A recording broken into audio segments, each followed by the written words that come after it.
ಪ್ರಿಯರೇ, ದಿನದ ಬದುಕಿಗೊಂದು ಕ್ರಿಸ್ತನ ಈ ದನಿ ನಮ್ಮೆಲ್ಲರಿಗೂ ಪ್ರೇರಣೆಯಾಗಲಿ. ಪೂಜಾ ವಿಧಿಯ ಸಾಧಾರಣ ಕಾಲದ 17ನೆಯ ವಾರ, ಆಗಸ್ಟ್ 2, 2025 ಶನಿವಾರ. ಸಂತ ಮತ್ತಾಯನು ಬರೆದ ಪವಿತ್ರ ಶುಭ ಸಂದೇಶದಿಂದ ವಾಚನ. ಅಧ್ಯಾಯ 14, 1-12 ವಚನಗಳು. ಆ ಕಾಲದಲ್ಲಿ ಯೇಸುಸ್ವಾಮಿಯ ಸಮಾಚಾರ ಆಗ ಗಲಿಲೆಯ ಪ್ರಾಂತ್ಯಕ್ಕೆ ಸಾಮಂತ ರಾಜನಾಗಿದ್ದ ಹೆರೋದನ ಕಿವಿಗೆ ಬಿದ್ದಿತು. ಅವನು ತನ್ನ ಪರಿಚಾರಕರಿಗೆ, ಮಡಿದ ಸ್ನಾನಿಕ ಯೋವಾನನೇ ಮರಳಿ ಜೀವಂತನಾಗಿ ಬಂದಿದ್ದಾನೆ, ಆದ್ದರಿಂದಲೇ ಮಹತ್ಕಾರ್ಯಗಳನ್ನು ಮಾಡುವ ಶಕ್ತಿ ಇವನಿಗಿದೆ ಎಂದನು. ಹೆರೋದನು ತನ್ನ ಸಹೋದರ ಫಿಲಿಪ್ಪನ ಧರ್ಮಪತ್ನಿಯಾದ ಹೆರೋದಿಯಳನ್ನು ಇಟ್ಟುಕೊಂಡಿದ್ದನು.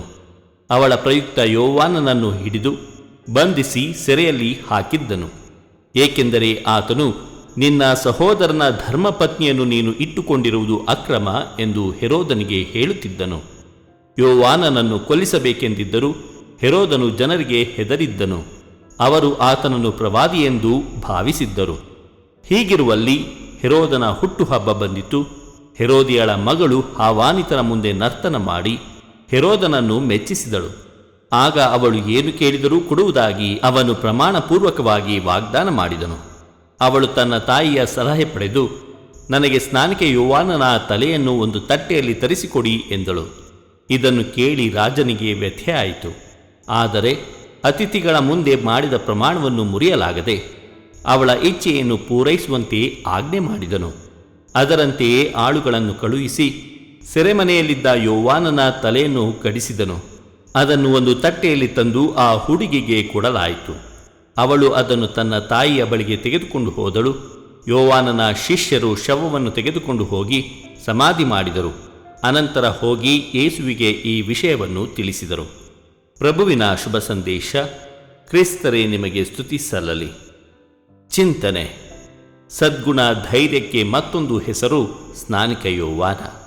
ಪ್ರಭು ಯೇಸು ಕ್ರಿಸ್ತರಲ್ಲಿ ಆತ್ಮೀಯರೇ, ಜೀವನದಲ್ಲಿ ಏನೇ ಬರಲಿ ಮನುಷ್ಯನು ಧೈರ್ಯವನ್ನು ಕಳೆದುಕೊಳ್ಳಬಾರದು.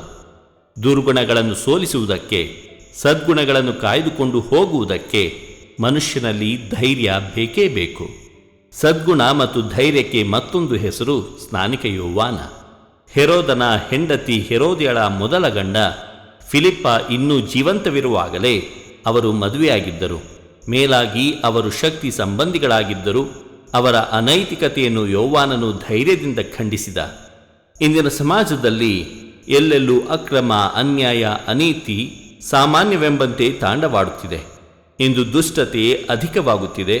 ಇದು ದುಷ್ಟರ ಹಿಂಸೆಯಿಂದಲ್ಲ, ಬದಲಾಗಿ ಸಾತ್ವಿಕರ ಮೌನದಿಂದ ಸತ್ಯವನ್ನು ಪ್ರತಿಪಾದಿಸುವ, ಅನ್ಯಾಯವನ್ನು ಖಂಡಿಸುವ ಧೈರ್ಯ ನಮ್ಮದಾಗಲಿ.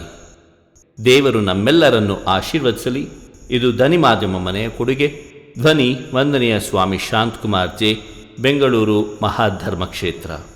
ಪ್ರಿಯರೇ, ಈ ಚಾನೆಲ್ ಅನ್ನು ಸಬ್ಸ್ಕ್ರೈಬ್ ಮಾಡಿ ಪ್ರತಿದಿನ ದೇವರ ವಾಕ್ಯವನ್ನು ಆಲಿಸುತ್ತಾ ಅದನ್ನು ಇತರರೊಂದಿಗೆ ಹಂಚಿಕೊಳ್ಳಲು ನಮಗೆ ನೆರವಾಗಿರಿ.